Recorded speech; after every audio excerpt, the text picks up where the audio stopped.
How can you tell if someone is a virgin? Sounds like a trick question, doesn't it? Let's simplify it. Can you check virginity in a man? No, right?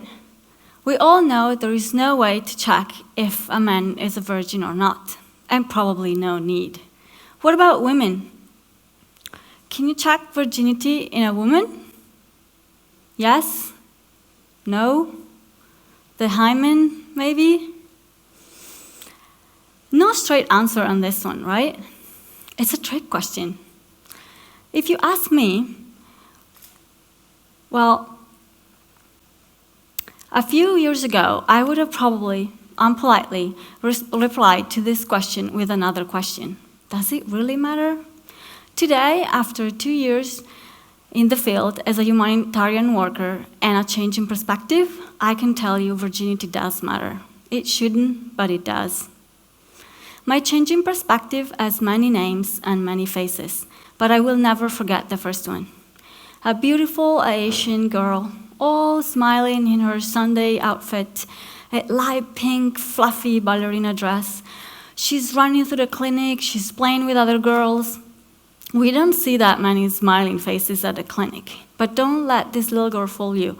She's no exception. Ask her about school or church, and you would see her smile fading away. Because she was banned from church and bullied at school. She was considered damaged goods. In fact, this very same girl was at the clinic 7 days before. Blood dripping from her skirt, running down her legs. Her face, blank. Eyes gazing into the space. She had been sexually assaulted. This 10-something little girl had lost her dignity, self-esteem, control over her own body, her childhood. Wasn't that enough? Did she really had to go through the stigmatization of having lost virginity to rape? I couldn't make any sense out of it. Okay, yes, I guess virginity does matter. Lesson learned.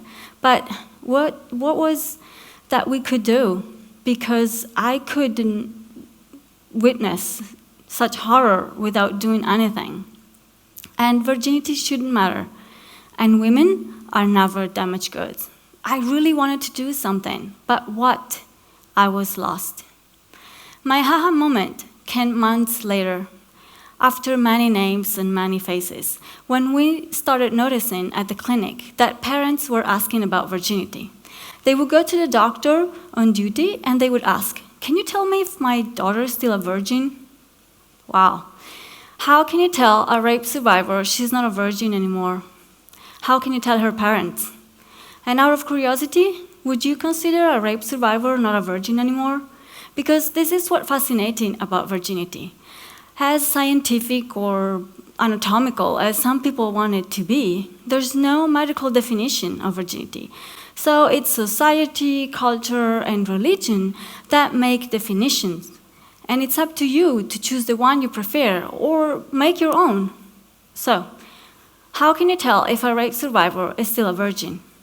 In Haiti, we took this challenging question as a chance to inform people about virginity and hopefully dismantle a few myths that crushes women's lives.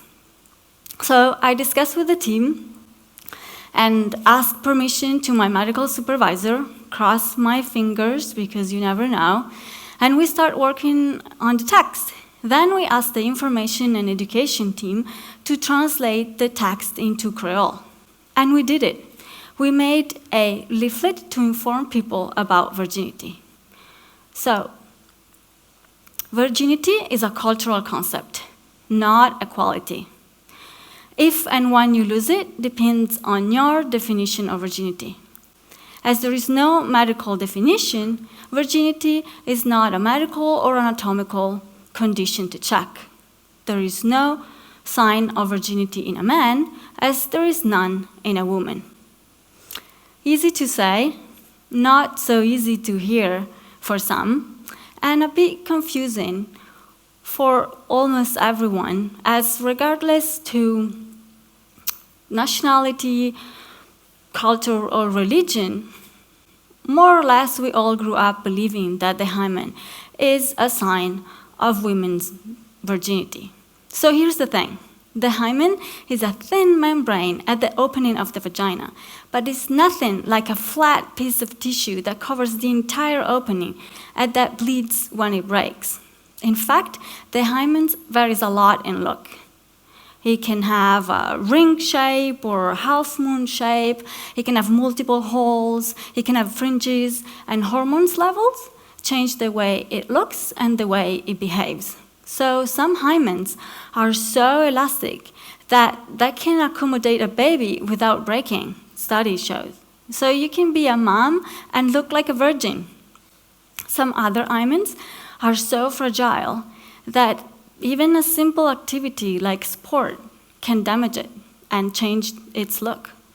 And some women are born without one, no hymen. So this is what we try to do with our leaflet. Explain to people that simply the hymen cannot be a reliable proof of women's virginity. In my time in the humanitarian world, I met a lot of women. Amazing, strong, resilient women.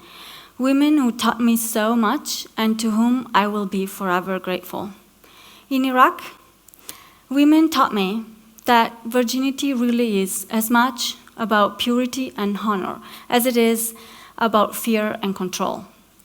I remember this young girl, soon to be married, absolutely terrified about her wedding night. What if she didn't bleed? Yes, what if she was that one woman out of two that does not bleed during her first heterosexual intercourse? That's a 50% chance of not bleeding and dishonoring your family. I would be terrified too.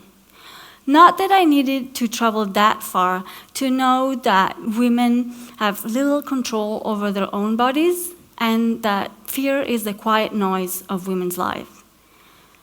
Who among us hasn't been catcalled in the street? And who among us doesn't call a friend or a relative while she's walking alone at night?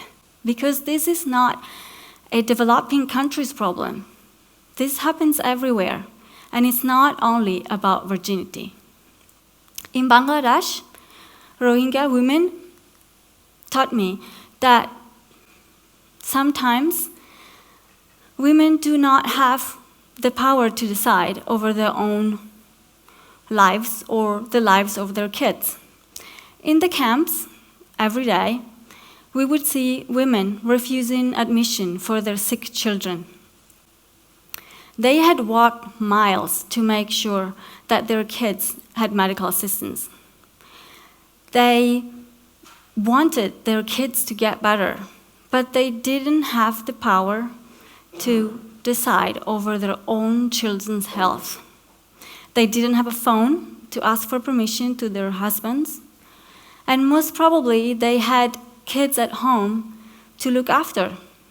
So you can inform and educate, you can provide free medical care, but if women are not autonomous, your project fails. We fail. In my time as a humanitarian worker,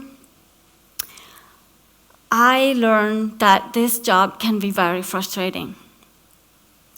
You do what you can, but sometimes it feels like you're not doing much. Senior and wiser colleagues will tell you that the only way to escape bitterness is to try to accept this frustration and turn it into positive energy.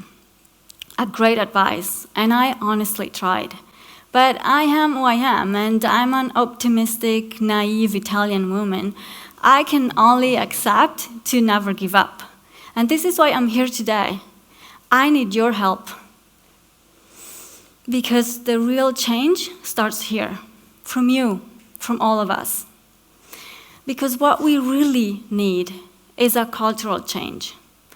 This is not a women's problem or man's fault. This is a social and cultural issue, and we can all play a part in dismantling myths and stereotypes that keep women small. We can all make the world a gender equal place. So I say, no more virginity testing. Virginity testing is practiced almost all over the world, and the request in Europe is on the rise.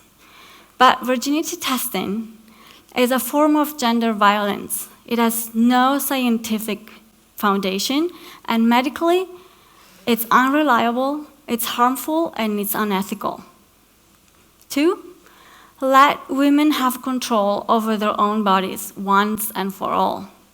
To governments out there, stop telling women what we can't do or cannot do with our bodies. And to the advertisement industry, please stop telling women how we should look, or to men how women look, because no one looks young and skinny all the time. And we are tired of feeling ashamed of our own bodies, comparing ourselves to Photoshop women that don't even exist. 3rd, sex education. We need a new model. We need to teach our young generations that sex and relationships should not be based on control, power, or possession. Sex and desire for sex can be healthy when we respect the other person, not a sexual object, but a human being with her own feelings, desires, and rights. So, now, if someone asks you, how can you tell if someone is a virgin? You know the answer, right? Just ask. Because there's no other way to know. And we should all start believing women, because the concept that women are not reliable is just another myth, like the intact hymen. Thank you.